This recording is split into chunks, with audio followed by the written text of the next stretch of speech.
Hi, I'm Chris Geary, the CEO of BSD Education, and I'm going to answer some questions today about EdTech.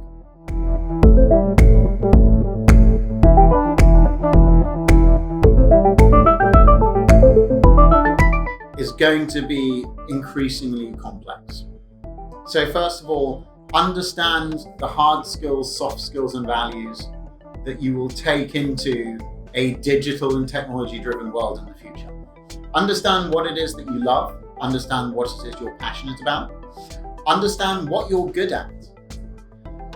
And then having done that, realize that those things are going to be going with you on a lifelong journey of learning. They will continue to change and evolve, and you will need to change and evolve with them. Finally, look at the others around you. Look at their skill sets, look at their abilities, look at what they love. Learn how you can collaborate and interrelate with them. Because at the end of the day, the future for every young person is going to be a team sport.